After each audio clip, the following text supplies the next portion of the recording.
guys, so a lot of you responded really well to my How to Be a Better Person video. If you haven't seen that yet, I will link it down below or up here if you're on mobile. You guys asked for a part 2, so I thought I would share some things that I think I could do to better myself and hopefully inspire some of you guys to make some changes to help better yourselves. Kind of frustrated because I already filmed this video and then I realized my camera was on manual focus instead of autofocus, so it was focused on my background the whole time and not on my face. That's okay though.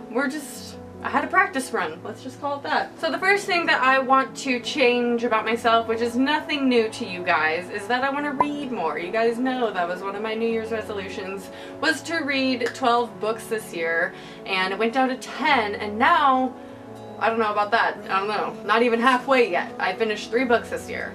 So far. I'm on number 4 right now. I think reading is really important. If you saw my Get Ready With Me, I went on a whole rant, and I hate to say that reading sounds better than watching TV because you know, expand your knowledge when you read. You don't do anything when you watch TV. However, I love TV. Like, if my ideal situation would be to watch TV all day, every day. Speaking of which, if you have any good shows, please leave them down below, thanks. So the second one is kind of an obvious one, and I think everybody wants to do this. It's just actually putting it into motion, and that is to be less negative and to change the way of thinking. Instead of being so negative, to be a little bit more positive. And this is kind of a cultural thing, I feel like, with living in America. If you ever watch our news stations compared to Canada's, but I think everyone can benefit from being a little less negative. We don't have to necessarily change who we are as a person. Some people are just a little bit more on that end of the spectrum, and that is okay.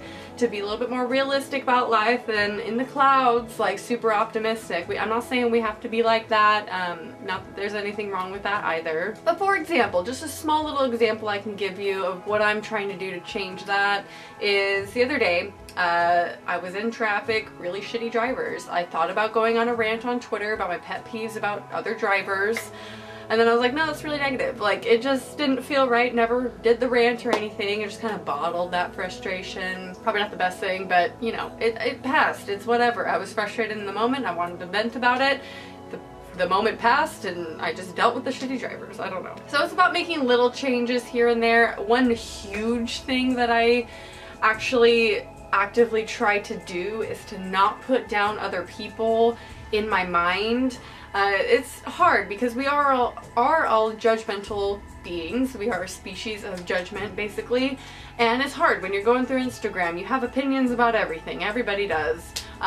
Hopefully most of you do not comment your opinions unless they're positive, because no one wants to read your negativity. But even if we don't like verbalize it, it's still negative thoughts. It's unnecessary. It's not doing anything for anybody. It's not constructive at all. It's just we don't like it.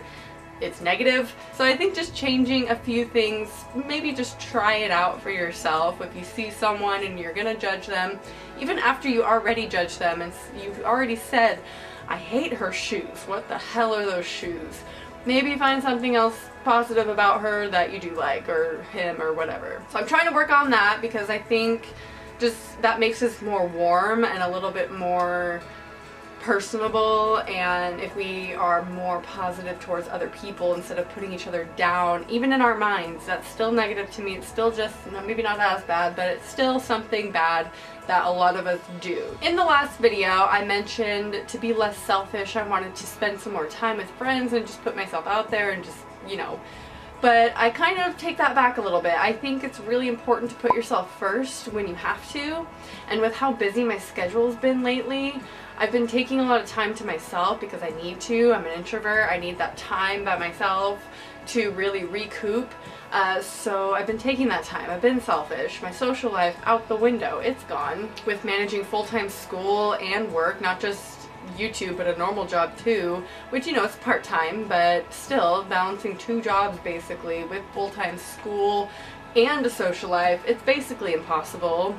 And the social life is the only one that can really be flexible, to be honest, or the one that I'm willing to be flexible about. So instead of hanging out with my friends every day or every time I have free time, I'm kind of just taking that time either to do schoolwork or just be calm at home and watching TV or going to bed early. I love sleeping. I'm a huge avid of getting, you know, 8 hours of sleep every night, and if I don't, which I didn't last night, I got like 6 hours. But anyway, just putting yourself first when you need to is really important, because it allows you to recoup, to check in with yourself and be like, am I still good? Am I cool? Like, you know, and I think that's really important for everybody to do, even extroverts who get energy from people.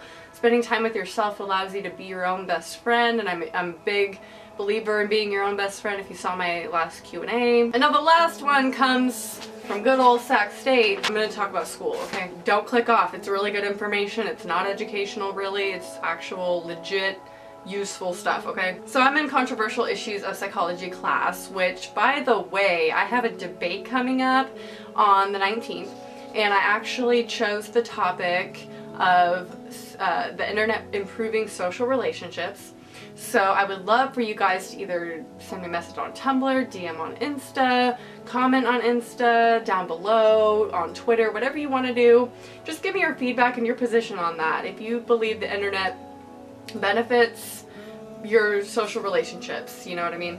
We are talking about critical thinking in the class, and when you hear critical thinking, it's like, are we in English class? Like, are we back in high school? Like, I get it, it's dull, but something about the way my teacher phrased it, and he got it from this packet that we had, I loved it. It just really clicked with me. So I'm going to talk about being a critical thinker, because I think each and every one of us should be in everything, because it really will benefit us in the long run. It'll make us a better person, a better listener, better learner, and yeah. The 3 traits of a critical thinker are being open-minded, having healthy skepticism, and having intellectual humility. So being open-minded, you're just more willing to explore other options. And there was a quote, well, it's not a quote, it's off my lecture notes. It says, critical thinkers examine all viewpoints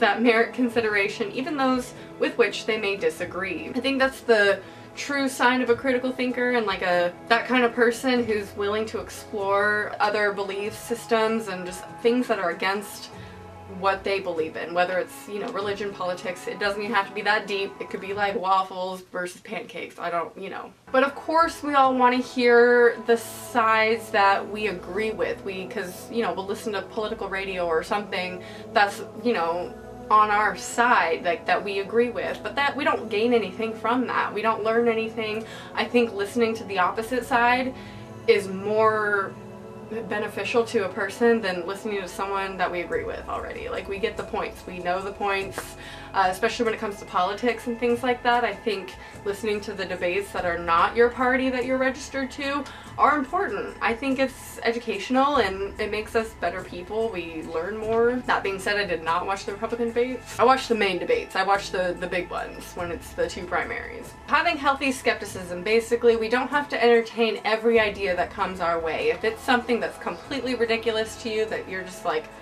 okay, like someone came up to you and was like, bunnies can fly. I saw a bunny fly. You don't have to be like, really? You don't have to be gullible.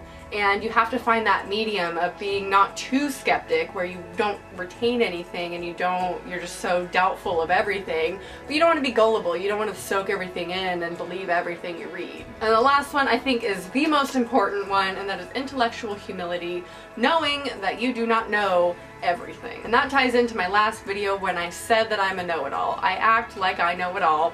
I know I don't know it all, but it's like, for some reason I have to explain.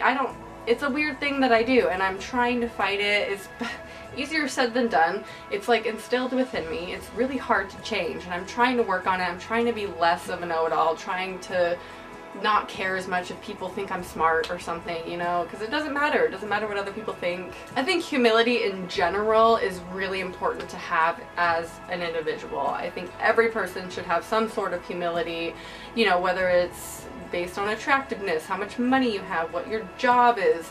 Just don't be cocky about anything, because that's going to turn people off, and no one likes people who are cocky. So just not just intellectual humility, but have humility in everything. As long as you're happy and you're doing what you like, and you like yourself and you're friends with yourself, you know what I'm saying? Like, you're good. It's about not comparing to everyone else. That's a really important thing. Is that's when we either get cocky or you know, self-conscious or, you know, no self-confidence is when we compare ourselves to others. But those are my thoughts on that. Let me know your thoughts on that, if you agree with me or if you have anything else to add to either the topics I talked about or just something that you personally feel like would make everyone a better person, or me personally, I don't care. Just leave all that down below. I hope you enjoyed, and I'll talk to you soon. Bye.